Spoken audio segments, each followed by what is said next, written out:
আসলে আস্তে আস্তে ভেঙে ভেঙে পড়ে যাচ্ছে। আসলে ফায়ার সার্ভিসের 3টি ইউনিট কাজ করছে, বিভিন্ন জায়গা থেকে আসলে তারা পানি দেওয়ার চেষ্টা করছে। আগুনের যে তাপে, সেই তাপে আসলে অনেকটাই ব্যাক করতে হচ্ছে ফায়ার সার্ভিসের। আমরা যারা গণমাধ্যম কর্মী রয়েছে তারাও আসলে আগুনের কাছাকাছি যেতে পারছি না। যেই পরিমাণ তাপ রয়েছে আগুনের, সেই তাপের কারণে আসলে আমরা যেতে পারছি না। যদি দূর থেকে দেখাই যে আগুনের ধোঁয়া আস্তে আস্তে আসলে বেড়েই চলেছে। এই যে কেমিক্যাল ফ্যাক্টরি, এটি হচ্ছে গাজীপুর বাংলাহাটি এলাকায় এই ফ্যাক্টরিটি। এখানে আসলে এটাকে বাটন ফ্যাক্টরি বলে আসলে সবাই চিনে। এখানে বাটন তৈরি করা হয়।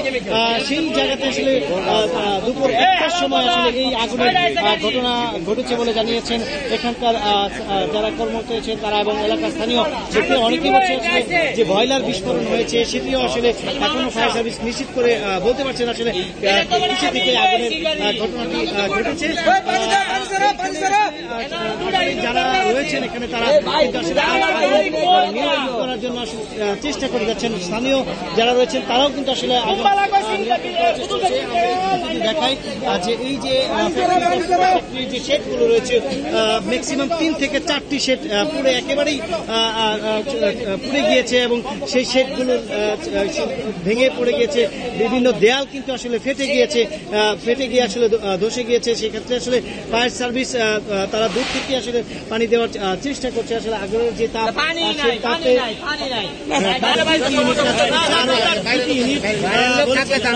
জয়দেবপুর থেকে আরো 2টি ইউনিট আসতেছে। আসার পর আসলে তারা যুগ মিলে আসলে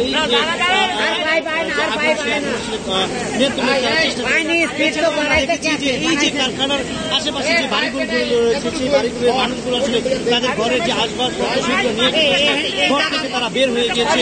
তারা কিন্তু যে ঘরগুলো ছিল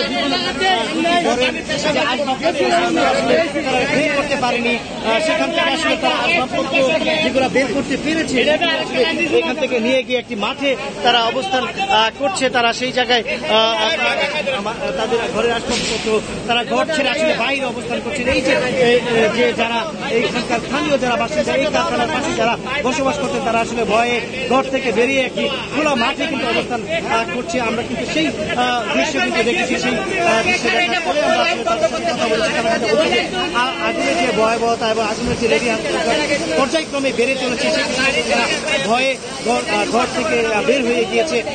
এই দৃশ্য কিন্তু আমরা দেখেছি। এখন বলছেন যে আসলে কেমিক্যালের যে আগুন, সেটা আসলে নেভাতে অনেকটা সময় লাগে এবং অতি দ্রুত আগুন ছুটতে ছিল।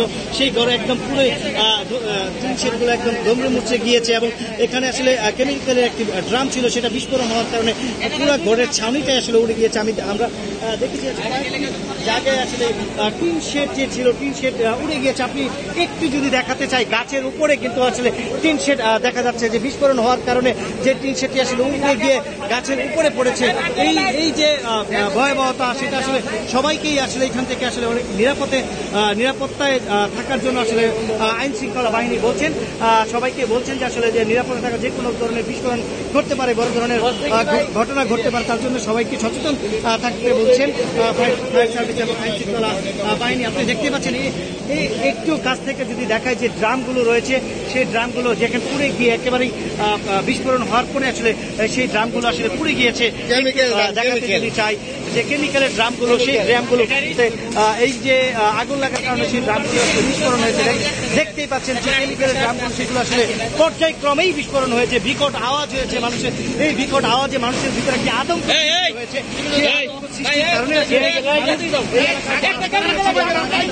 ঘর থেকে বের হয়ে গিয়েছে তারা, কিন্তু আসলে এই এলাকার আশেপাশের কোনো মানুষ আসলে এই এলাকার যারা এই ফ্যাক্টরির আশেপাশে যারা বসবাস করে তারা কিন্তু আসলে বাড়ি ঘরে নেই। আপনি দেখতে পাচ্ছেন যে আসলে যে আগুনের ভয়টা পর্যায়ক্রমে আসলে বেড়ে গিয়েছে এবং এই এলাকাটা একদম পুরোই আগুনের কালো ধোঁয়া, একদম এলাকা কালো হয়ে গিয়েছে। সেটা কিন্তু আমরা দেখাতে চেষ্টা করছি। তার পাশাপাশি যদি দেখেন, তার কাছেই আরেকটি এই কারখানা যে বিল্ডিং রয়েছে, তিন শেড রয়েছে, সেই শেডটিতেও কিন্তু কালো ধোঁয়া বেড়েছে। ভিতরে কিন্তু আগুন রয়েছে, আগুন কিন্তু কেমিক্যালে কিন্তু পর্যায়ক্রমে জ্বলছে। আরেকটি জিনিস আপনাদেরকে একটু দেখাতে চাই, এই যে টিনটি পরে রয়েছে, সেই টিনটি আসলে এই যে তিন শেড ঘর ছিল, সেই ঘরের যে শেড